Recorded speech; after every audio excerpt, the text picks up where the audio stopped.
I'd shut down the FBI Hoover building on day one and reopening the next day as a museum of the deep state. And I'd take the 7,000 employees that work in that building and send them across America to chase down criminals. Go be cops. You're cops. Go be cops. Go chase down murderers and rapists and drug dealers and violent offenders. What do you need 7,000 people there for? Same thing with DOJ. What are all these people doing here? Let's get into the deep state, because it sounds like that's what you're talking about. Yeah. What is it? It is an apolitical entity that operates in government to service itself instead of the American people. Oh boy. And what I mean by that is it's leadership positions across government, whether it's DOJ, FBI, DOD, CIA, whatever, combined with underlying positions that are pretty senior up, who work with mainstream media entities to perpetuate frauds on the American people, to commit government corruption, and to stay in power and to lie to the American people and to rob them of the truth. That is the singular purpose of the deep state, because they think once the truth gets out, their corruption is going to be exposed. They might get prosecuted for breaking the law. And once that happens, you have an explosion in DC. Well, I want to dig. Now, before we continue with the video, I wanted to send out some love, some fist bumps, some hugs, some high fives to them beautiful patriots around the world. Told y'all, this second go round, they are not effing around. What do y'all think of Trump's cabinet? What do y'all think of these picks? Cash Patel, FBI director, man, this thing is funny getting. Hey, they are here to address the corruption, destroy the deep state, baby. And I'm here for it. Sign me up. And this is why we voted. They are not effing around. And before we jump back into it, make sure y'all hit that like button, share the video, subscribe to the channel if you're new here. We're going to be bringing the best updates, having fun, keeping it real. I love you guys, man. Bless you all and your families. Merry Christmas. You know what I'm saying? Happy holidays. And let's jump back into this bad boy, y'all. A little bit more on who exactly is it? I mean, I think Vivek gives a great explanation of what it is, but I'm always curious to hear what everybody else thinks. But it just seems, it seems so well organized to me. It is. Oh. So who's at the end of it? Is it a country? Is it U.S. politicians? Is it the World Economic Forum? Like, where it's so well orchestrated, there has to be an organizer. And so who is the organizer? I don't think that there's one specific organizer. I think there is a group of organizations that have participated in it for a while. The World Economic Forum is a piece of it. Certain politicians are a piece of it. Certain people who become AGs, directors of the FBI, directors of the CIA, etc., are a piece of it. And of course, the mainstream media is a big component of it. All of those entities partner up together to take over Washington, D.C. And instead of doing the job for the American people, they come out and instead come up with government boondoggles that pay themselves billions and billions of dollars, or their friends billions and billions of dollars, which is our dollars. And they want to make sure that that keeps going over and over and over again. I'll give you a perfect example. Who cares if you've ever followed Russiagate or any of this other stuff about the deep state? Chris Wray, the director of the FBI, and Rod Rosenstein, the deputy attorney general then of the DOJ, were tasked with helping us at Congress, where I ran the Russiagate investigation, to expose Russiagate. We went to them and said, look, you guys didn't do this. Help us expose it. And they both doubled down. You know what they did? They launched an investigation against me, the senior congressional investigator for Russiagate on the House Intelligence Committee, and 6 other staffers. They used grand jury subpoenas to get my personal information, my banking information, my emails, my cell phone information, and everything else. I didn't find out till 5 years later when Google called me and said, hey, our 5-year notification has lapsed. We can now tell you the DOJ surveilled you. And we had to turn over documents. So that became that we exploded that into a federal lawsuit that's still ongoing in the DOJ and FBI. But those two guys. Hold on. What? So Google informed you that you're being surveilled 5 years after the investigation started. Right. What, I mean, what more did they tell you? They're not allowed to say anything, but that you can be informed now since it's 5 years later. So as a former national security prosecutor, I know you don't just go to Google. You go to every provider. You go to all the telecoms. You go to the bank. You go to everybody. If you're going to run an investigation, that's what you do. But these two guys who were running the FBI and DOJ sat in a room with the chairman of the House Intelligence Committee and lied to our faces. They threatened to investigate us, which was bad enough, right? They actually did it. And then these two guys would get exposed, for Rod Rosenstein specifically, for signing a FISA that was totally bogus. And we've caught Chris Wray lying time and time again as the director of the FBI. Put these guys over here for a second. Gina Haspel, who was the director of the CIA, was London station chief in England when Russiagate kicked off. Under the rule of law in America, if you want the Federal Bureau of Investigation to launch an investigation overseas, you have to get permission from the head intel rep. In England, it's the the station chief. So she allowed Russiagate to occur on British soil, where there was a barroom operation to try to record some nub into spilling the beans on Donald Trump. And they would use that to launch the whole Russiagate offensive. Gina Haspel would later become Trump's CIA director. And then when these guys got out of the administration, do you know where Gina Haspel and Rod Rosenstein work today? Where? At Christopher Wray's old law firm as senior named partners, making 7 and 8 figures.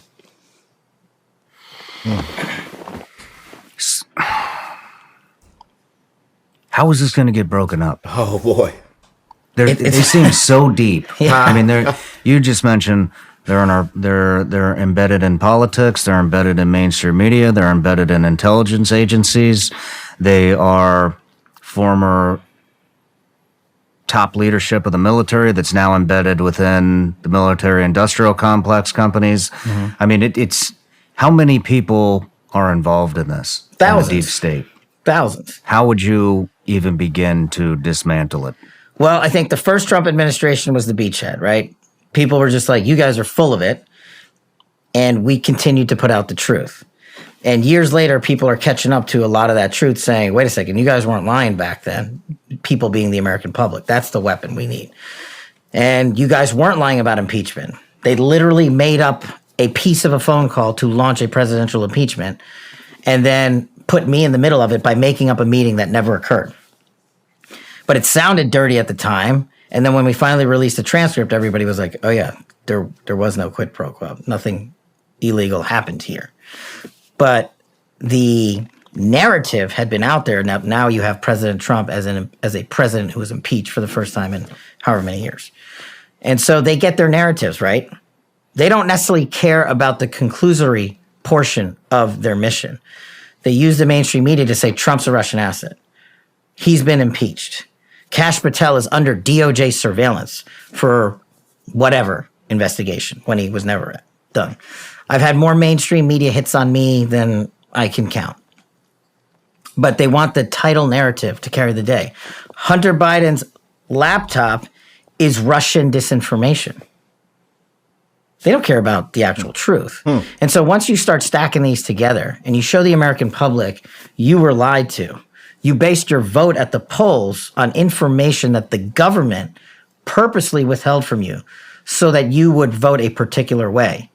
Once you show enough Americans that, then I think you have the movement that you need behind the leadership that we have in Donald Trump, is my position, to take a wrecking ball to the deep state. How so?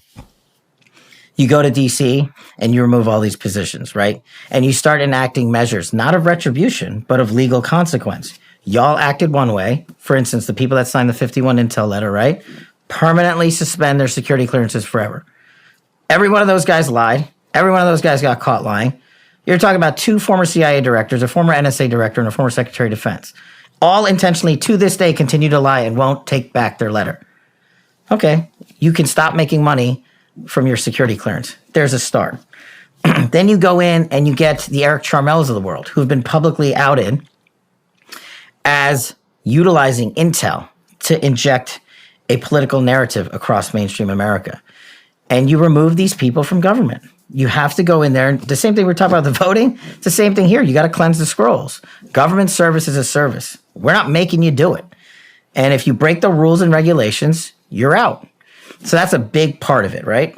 Then you bring in the new bench, the new team. Then you're going to have to keep fighting the media.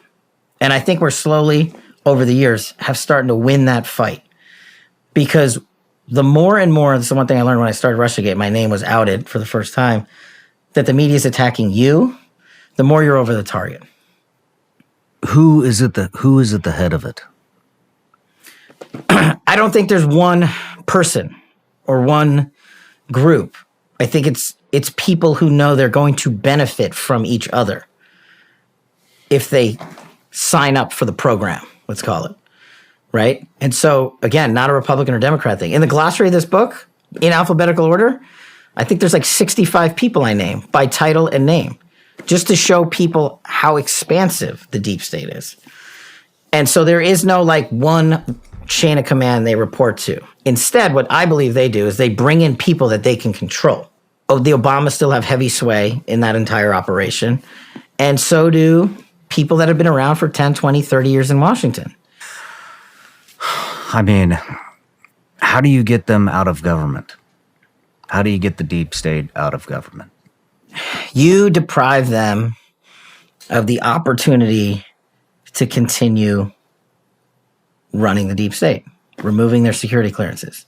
The other thing I recommended in my book, and I recommended President Trump too, was you need a 24/7 declassification office, whatever you want to call it. Transparency, truth, whatever, I don't care.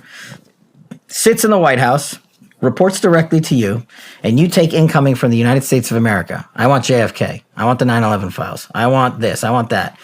All the FBI, and this is a tool, this is something we didn't cover. What the deep state uses the most to cover up their corruption is an illegal application of the classification system. Remember the Lovebirds text from, this is a beauty, the Lovebirds text from FBI, DOJ land, Russiagate, Strzok and Page were texting each other. Who they were running the Russiagate investigation against Trump. They were the head of the counterintelligence unit at the FBI. And they're having an extramarital affair together. Can't make this stuff up. They're sending each other texts about how much they hate Trump and are going to create an insurance policy to stop Trump. Then we finally find those text messages. You know what the FBI and DOJ do for like a year? Redact them to congressional investigators and congressional men and women running the oversight of their agency. That's just one example. But it gets even better. Here's the deep state full circle. Just last week, do you know what Strzok and Page received from the Department of Justice? What? A $1.5 million payout to settle a lawsuit that Strzok and Page brought for the improper disclosure of their personal text messages on FBI phones. And the DOJ just rewarded them. They broke the law. They broke the chain of command. They broke every regulation there is in the FBI. They weaponized the system of justice against a political target they hated. We found those text messages, and we got them declassified finally in full when I became Deputy Director of National Intelligence. And the world has now seen them, and they can read them. And that's the best form of transparency. That's why I want this 24/7 declassification office. Don't have me regurgitate it to you. Read it. Get the documents, get the files, get the memos. But the deep state came full circle and gave these guys a payday for rigging a presidential election and breaking the law. So now you know what happens. That's step one. Step two, get America the truth. And that's what that office would be for. I think the only way that the government ever gets confidence in the people again, and I don't think they even give a shit, by the way, but is to hold somebody accountable, hold people accountable for what we've been seeing go on. You're totally right. The people that are running the deep state don't give a shit because they're so arrogant. They're like, we're never going to get caught. And if we get caught, we're going to get rewarded. Like these guys, like Andy McCabe, who the DOJ rewarded him with his pension after we caught him lying to the FBI investigators while he was the deputy director, leaking to the media improperly. He goes out, we fire him. He gets out of government. He brings a lawsuit, and the DOJ under Joe Biden reinstated his pension in full. So how do you have accountability of stuff like that? Or a Comey, or a Clapper, or Brennan. We haven't even talked about the intel side of stuff. My version of accountability is a little different than maybe what most people would think. I don't have a hit list. I don't have a revenge march I'm on. I want the You Constitution. don't have a hit list? I want the I'll Constitution. give you one. I'll take it. I simply want the Constitution to be applied to everybody, singularly, in government and outside of government. That's it. I want the judges to stop being political jackals on the bench and participate. We didn't even talk about it, and participate in the deep state prosecutions that have weaponized justice. And what I want in terms of full accountability is I want the American people to have enough ammunition of the truth that they are the ones that enact the accountability in Washington, D.C. That is how you see a sea change. I know the people that, guys like me, may take self-fulfillment in seeing that guy or that gal go to prison for breaking the law. But that is not going to fix Washington, D.C. You don't think so?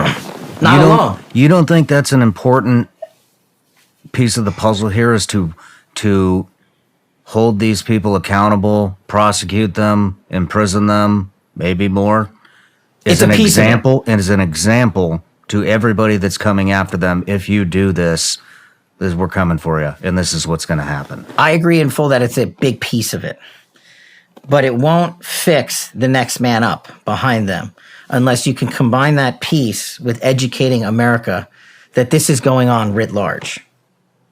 Because you're not going to get everybody, right? But if you get enough Americans in there to get Congress to do what they should be doing, like prosecuting Merrick Garland for breaking a congressional subpoena and violating the law, he can send Steve Bannon and Peter Navarro to prison for a lot of them need to put their hands behind their back. Y'all know what we say. Y'all know the motto. Put your hands behind your walk backwards. Hands up on the floor. Hands behind your back. You're coming with us. Ah! Y'all know how we do it, Patriots. I didn't mean to interrupt. I'm so sorry, y'all. I apologize. Violating a congressional subpoena, but he can do it on his own, right? What I want is for people to get Congress to execute the authority they have on instances like this and have him held accountable there. And then I want the DOJ and FBI to be run by the Constitution. I want the intel communities to focus on our overseas threats and our border. I want all of these people that join the ranks of government to respond to the needs of the American people. It might sound pie in the sky, but if you want to fix it. I give you 50 things to do in here, but if the American people aren't behind you, then you won't have the accountability you really want. I mean, any of the stuff that we're seeing right now, the word treason is thrown out quite often. Is it actual treason? For who? For fill in the anything, any of the stuff that's going on. I mean, I think what so many of these guys did, whether it's Brennan, Clapper, Comey, McCabe, Strzok, Barr, Haspel, Esper, what have you, I think there's a lot of rule and law breaking. And I don't know that it ever gets to the level of treason singularly with any of them. But what you have is a buildup of so many actions by the deep state that it becomes borderline treasonous to allow those people and their activities in a collective fashion to ever be applied to the United States. What is the definition of treason? It's basically committing an overt act to overthrow your government is treason. So they're not committing overt acts to overthrow our government. What they're doing collectively is committing acts to rig our government and to stock it with people that they want in there, themselves and their acolytes. What would be the harshest punishment you could see happening to some of these people? Some of them being prosecuted. I mean, there's nothing harsher than that, right? Your civil liberties are taken away from you and you're sent to prison. It's about as harsh as it gets. We can do the financials. I think we need to do parallel track civil suits and prosecutions for monetary purposes against some of the big wigs in Wall Street and all that stuff that happens up in the financial racket. Insider trading stuff. There needs to be a multitude of things done, but I think the biggest punishment. What about stuff like what was it, 51 intel agents? Yeah. Strip their security clearances forever. Remember, every one of these people's in the private sector, and you know this, they use that to get 7 and 8 figure paydays, to get big government contracts, to go for big defense contracting and intelligence firms, right? Who owns their security clearance? The U.S. government. Who pays for it? The U.S. government. So the DNI can come in there on day one and said X, X, X, X, all the way down the line. And they're not the only one. That seems like a very easy task. Pull these clearances now. I've seen it happen. I've seen it happen at a lower level within the agency. Pull that guy's clearance. Here's the one. Hey, look, Trump speaks for Trump. I've recommended that to him. I can tell you that publicly and to your audience. I want him to do that because it's justified. It's not an act of vengeance. They have had the opportunity to recant, and all 51 of them have doubled down and tripled down. So pull him. I think he will, but it will be up to him and his DNI. I mean, it is legitimately that simple, correct? Yeah, not to mention the amount of money we'll save. And they're just one example of the 51, right? There's everybody that participated at the FBI in Russiagate. Everybody that participated in at DOJ in Russiagate. All these people have clearances. They all still have clearances. Gone. Same thing at CIA. Same thing at DOD. Same thing at NSA. I mean, the list will be massive. The 51 is just a very public-facing version of it. What are some of the other ways we could get rid of them in your book? I think we've talked about like the bulk of the ones I want to do. Personnel. It's the one thing we haven't really discussed. Restocking. I don't consider it restocking. Everybody keeps talking about who's got the black book. You got to go in and fill 4,000 jobs. Why? Who the hell said you have to have 4,000 people come in with you? Why can't it be 1,000? No one's ever given me a good answer for that. Except that's the way we do things. That's the way we do transitions. That's the way the deep state works. Okay, well, that's not really a good answer. And then, with you decrease the amount of people in the cog, you've preempted... What's the cog? What's cog the wheel, okay. the whole like wheel of government. Instead of having 67 people that can say no and don't want to follow your lawful command, you just have a chain of command that goes from point to point, right? So I think you need way less people. You don't need this massive number. I think that is a fiction of the deep state. Not to mention, again, you save money.